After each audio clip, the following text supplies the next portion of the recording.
Audiotoon mempersembahkan audiobook novel Suamiku Ternyata Seorang Presidir yang ditulis oleh autor Picisan Imun. Pengisi suara Eve. Bagian 42. Bertemu Wanita Aneh. Selamat mendengarkan.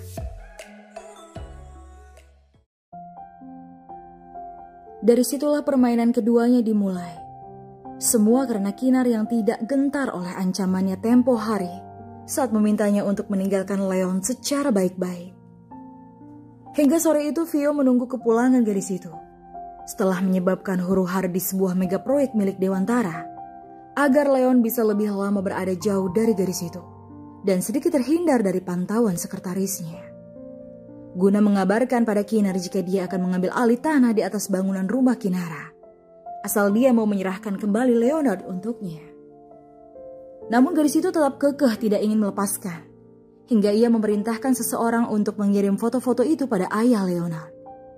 Dan dari sanalah penyebab murkanya Tuan Besar hingga memutuskan untuk kembali ke Indonesia, guna menarik putranya pergi dari Indonesia dan menetap di Amsterdam saat ini. Flashback off. Di gelapnya langit ibu kota, setelah Kinar menutup warungnya, Kinar pun memutuskan untuk pergi, walau hanya sekedar jalan-jalan saja. Karena di rumah ia hanya akan semakin merindukan Mas Tara. Karena hadiah-hadiah kecil yang ia lihat di kamarnya, pemberian sang suami yang dititipkan kepada seorang kurir setiap harinya. Iya, hari ini dia mendapat kiriman bunga untuk yang kesekian kalinya, dengan kata-kata yang indah. Hal itu semakin membuat Kinar bingung. Sebenarnya suaminya itu siapa? Dan sedang ada di mana? Hingga selama ini ia tak kunjung kembali. Padahal waktu terus berjalan hingga minggu kedua. Tetap saja tidak ada jawaban pasti tentang pertanyaan itu. Dengan langkah kaki lunglai ia terus berjalan. Hingga sampai pada halte busway. Berdiri di dekat pintu, menunggu bis tiba. Entah mau kemana dia di waktu yang masih sore ini. Yang pasti Kinar ingin jalan saja, mengikuti langkahnya. Siapa tahu dia bisa ketemu sama Mas Tara tanpa sengaja. Begitu pikirnya. Hingga bis datang, Kinar mulai melangkahkan kakinya masuk ke dalam bis yang pintunya sudah terbuka. Beberapa orang mendorong bahunya karena ingin masuk lebih dulu. Hingga gadis itu pun tak kebagian tempat duduk. Kinar menghela nafas. Ia berdiri di dekat pintu yang sudah tertutup. Perlahan gadis itu menyandarkan kepalanya di dinding bis, melamun sendirian. Bahkan riuh suara orang-orang pun seperti tak terdengar baginya. Sedang apa sih dia? Memangnya dia tak merindukanku apa? Apa hanya aku yang merasakan ini sendiri? Yang seperti tengah ada perdebatan di sana. Seperti keyakinan untuk tetap bertahan, atau lebih baik berusaha melupakan.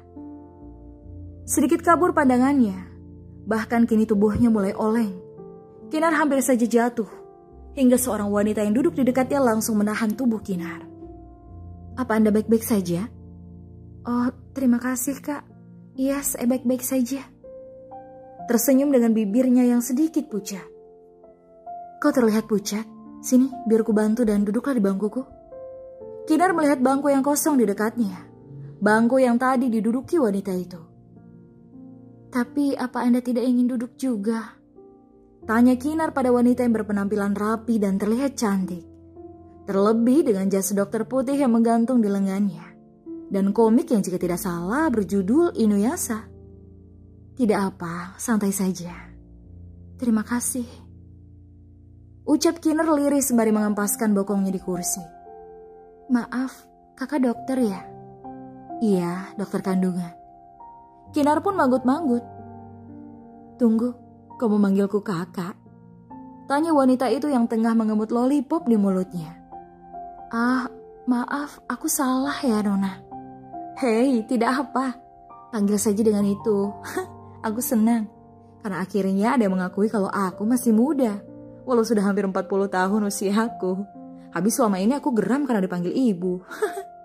Kinar terkekeh. Dia adalah orang asing, namun sepertinya baik hati. Dan asik juga. Oh, kamu mau kemana? Entahlah. Entahlah? Kau pergi tanpa tujuan? Bagaimana sih? Iya kak, hanya ingin pergi saja membuang jenuh. Gadis ini seperti sedang ada masalah. Mau ku temani? Kebetulan aku juga sedang jenuh nih. Kinar menatap ragu. Hei, jangan melihatku seperti itu, Dik. Mengusap-usap kepala Kinara. Dik, tidak apa kan? Jadi seperti kakak adik kita. Iya kak. Bagaimana? Mau? Ku traktir deh, kita makan sabu. Mau ya? Sabu? Iya, makan daging rebus kalau ku bilang. Di restoran Jepang.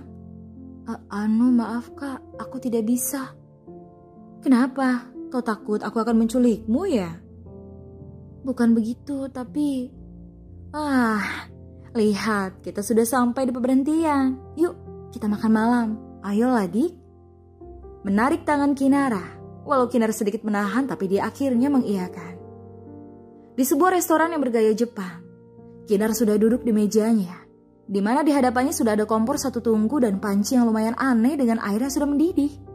Dengan beberapa daging yang sangat tipis di wadah-wadah yang tertumpuk di meja itu juga. Belum lagi dengan beberapa sayur dan juga jenis olahan ikan. Apa yang kulakukan sih? Kenapa aku malah di sini bersama dokter wanita yang nyentrik ini? Menatap dengan penuh keanehan. Wanita di hadapannya tengah menggosok-gosok kedua sumpit di lengannya. Cah, menggugah selera sekali. Meraih piring berisi bakso ikan dan sayur berupa tauge dan semacamnya.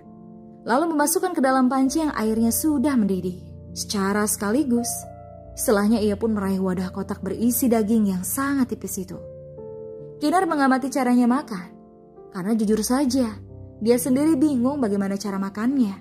Secara daging-daging itu masih mentah. Perlahan dokter wanita yang belum menyebutkan namanya itu mencelupkan pelan daging sebanyak 3-4 kali sampai daging itu berubah warna seperti daging matang. Lalu memasukkannya ke dalam saus yang berwarna hitam kecoklatan dengan wijen di dalamnya. Dan memakannya setelah meniupnya. Panas.